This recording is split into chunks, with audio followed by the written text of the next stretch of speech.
a human child is born and for quite a long time it's a consumer. It cannot be consciously a contributor.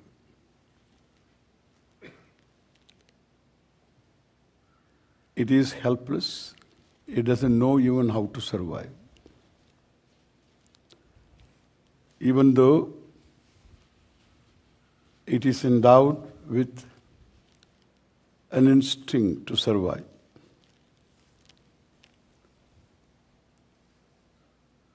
It needs the help of mother or a foster mother to survive. It can't afford to doubt the person who tends the child. It has to totally surrender. As one surrenders to an anesthesiologist, it has to totally surrender. That implies a lot of trust.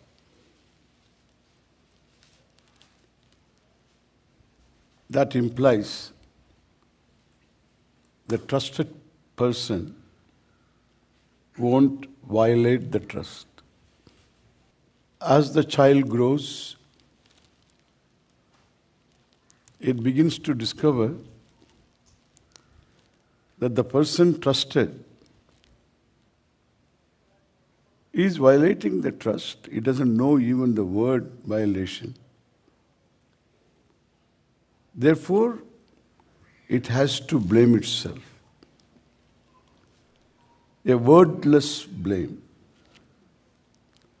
which is more difficult to really resolve. A wordless self-blame. As the child grows to become an adult, so far it has been a consumer, but the growth of a human being lies in his or her capacity to contribute, to be a contributor. One cannot contribute unless one feels secure. One feels big. One feels I have enough. To be compassionate is not a joke. It's not that simple. One has to discover a certain bigness in oneself. That bigness should be centered on oneself. Not in terms of money, not in terms of power you wield, not in terms of any status that you can command in the society. But it should be centered on oneself. The self, you are self-aware. On that self, it should be centered, a bigness, a wholeness. Otherwise, compassion is just a word and a dream. You can be compassionate occasionally. More moved by empathy than by compassion. Thank God we are empathetic. When somebody is in pain, we pick up the pain. In a Wimbledon match, final match, these two guys fight it out. Each one has got two games. It can be anybody's game. What they have sweated so far has no meaning. One person wins. The tennis etiquette is both the players have to come to the net and shake hands. The winner boxes the air and kisses the ground, throws his shirt as though somebody is waiting for him. And this guy has to come to the net. When he comes to the net, you see his whole face changes.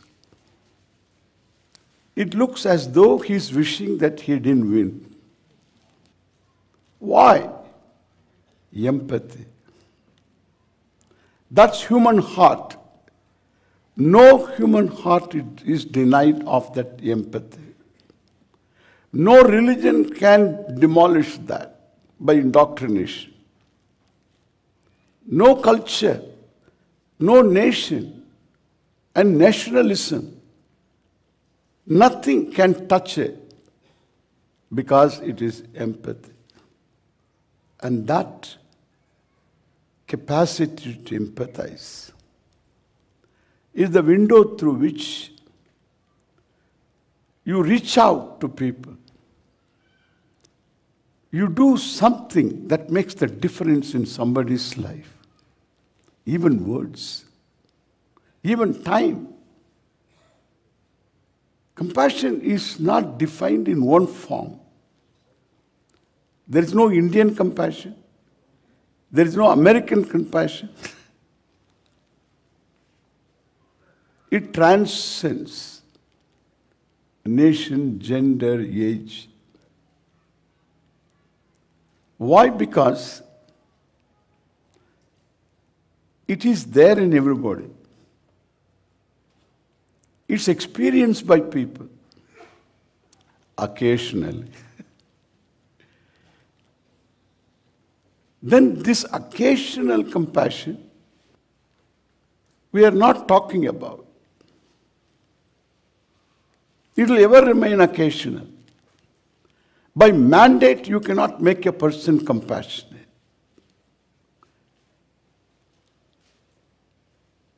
You can't say, please love me. Love is something you discover. It's not an action. But in English language, it is also an action. I will come to it later. So one has got to discover a certain wholeness. I am going to cite the possibility of being whole, which is within our experience, everybody's experience. In spite of a very tragic life, one is happy in moments which are very few and far between. And the one who is happy, even for a slapstick joke,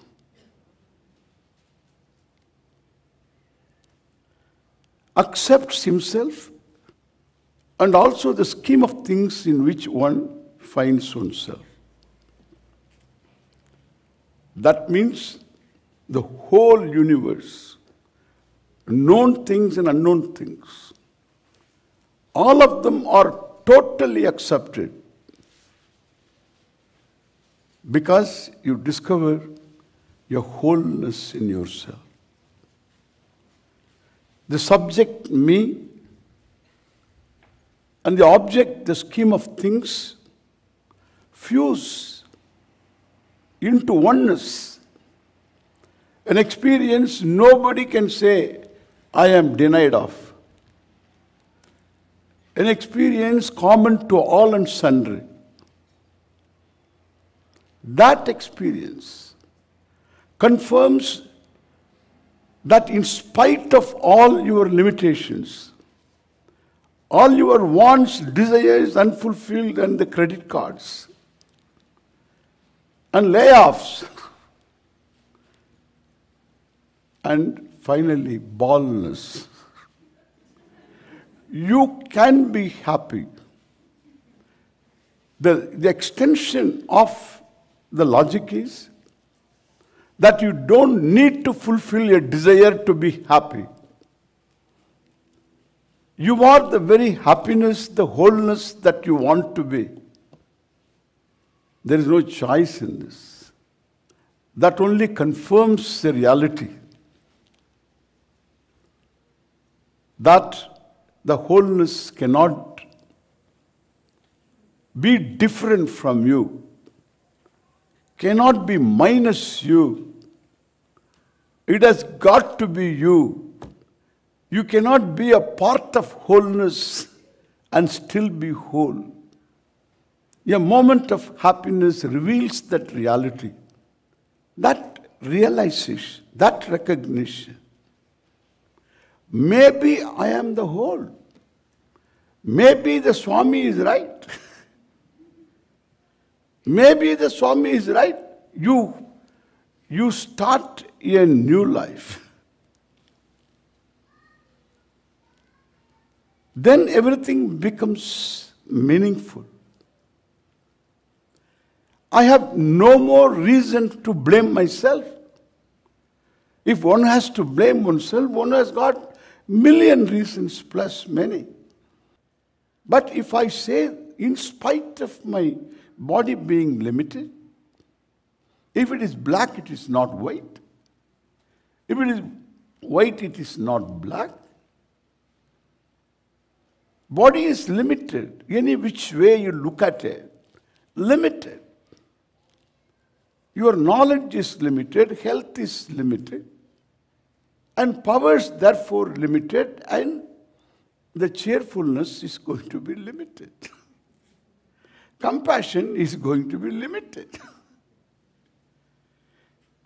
Everything is going to be limitless. You cannot command compassion unless you become limitless, and nobody can become limitless. Either you are or you are not. Period. And there is no way of your being not limitless too. Your own experience reveals, in spite of all limitations, you are the whole. And the wholeness is the reality of you. When you relate to the world, it is love first. When you relate to the world, the dynamic manifestation of the wholeness is what we say, love. And itself becomes compassion. If the object that you relate to evokes that emotion, then that again transforms into giving, into sharing. You express yourself because you have compassion. To discover compassion, you need to be compassionate. To discover the capacity to give and share, you need to be giving and sharing. There is no shortcut. It is like swimming by swimming. You learn swimming by swimming. You cannot learn swimming on a foam mattress and enter into water. You learn swimming by swimming. You learn cycling by cycling. You learn cooking by cooking, having some sympathetic people around you. To eat, what do you cook?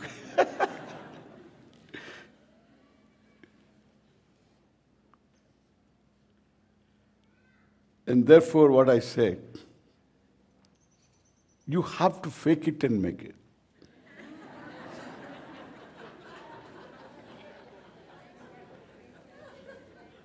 You need to.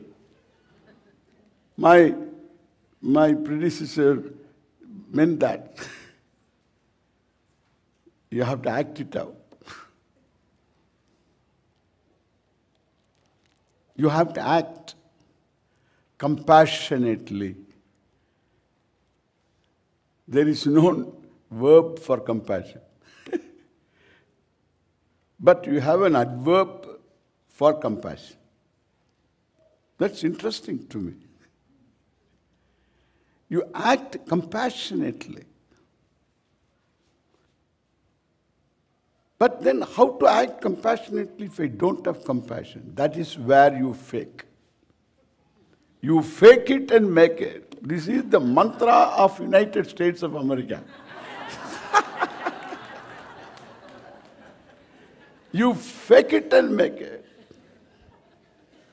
You act compassionately as though you have compassion. Grind your teeth. Take all the support system. If you know how to pray, pray. Ask for compassion. Let me act compassionately. Do it. You'll discover compassion and also slowly a relative compassion. And slowly, perhaps, if you get the right teaching, you will discover compassion is a dynamic manifestation of the reality of yourself, which is oneness, wholeness, and that's what you are. With these words, thank you very much.